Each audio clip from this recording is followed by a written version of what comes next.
জুলাই বিপ্লবের রক্তক্ষয়ী স্মৃতি এখনও দেশবাসীর মনে তাজা। সেই আন্দোলনের সময় অপরাধ লুকাতে বন্ধ করা হয়েছিল ইন্টারনেট। আজ আবারও কি সেই একই অন্ধকার পথে হাঁটছে নির্বাচন কমিশন? ঢাকা ১৩ আসনের নির্বাচনী জনসভায় এমন প্রশ্ন তুলে কঠোর হুঁশিয়ারি উচ্চারণ করেছেন জামায়াতে ইসলামীর আমির। ভোটের দিন কেন্দ্র থেকে ৪০০ মিটারের মধ্যে সব ধরনের রেকর্ডিং, মোবাইল ও ক্যামেরা নিষিদ্ধ করার সিদ্ধান্তের তীব্র প্রতিবাদ জানিয়েছেন জামায়াত আমির। তিনি বলেন, জুলাইয়ের অপকর্ম যেমন দেশের মানুষ মেনে নেয়নি, তেমনি ভোটের দিনের এই বিধিনিষেধও কোনোভাবেই বরদাস্ত করা হবে না।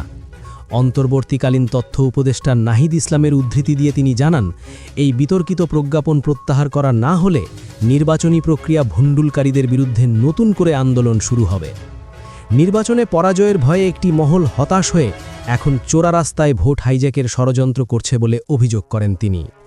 বক্তৃতায় উঠে আসে অস্ত্রবাজি, গুন্ডাবাহিনী লেলিয়ে দেওয়া এবং কেন্দ্র দখলের পায়তারার খবর। তবে জামায়াত আমির স্পষ্ট জানিয়ে দিয়েছেন, জুলাইয়ের যোদ্ধারা এখনও জেগে আছে। জনগণের ভোটের ওপর কোনো ধরনের দুঃসাহস দেখালে তার পরিণাম হবে ভয়াবহ। ঢাকা ১৩ আসনের স্থানীয় সমস্যা নিয়েও কথা বলেন আমির। তিনি আক্ষেপ করে বলেন, চাঁদাবাজি, মাদক ব্যবসা এবং কিশোরদের হাতে অস্ত্র তুলে দিয়ে এলাকাটিকে জর্জরিত করে রাখা হয়েছে। জামায়াতের প্রতিশ্রুতি, বিপথগামী এই তরুণদের বুকে টেনে নিয়ে তাদের সুনাগরিক হিসাবে গড়ে তোলা হবে। একই সাথে তিনি ঘোষণা করেন, জামায়াত কোনো নির্দিষ্ট দলের বা পরিবারের বিজয় চায় না, তারা চায় ১৮ কোটি মানুষের বিজয়। কোনো দলীয় সরকার নয়, কায়েম করা হবে জনগণের সরকার। প্রশাসনের ভেতরে ঘাপটি মেরে থাকা দলবাজ আমলা ও সচিবদের উদ্দেশ্যে শেষ সতর্ক বার্তা দেন জামায়াত আমির।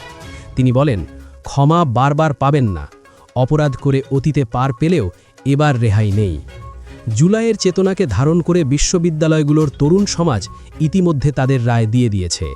নির্বাচনী ফলাফল জনগণের হাতে ছেড়ে দেওয়ার আহ্বান জানিয়ে তিনি বলেন, আবারও দেশকে ফ্যাসিবাদের দিকে ঠেলে দেওয়ার চেষ্টা হলে জাতি ক্ষমা করবে না।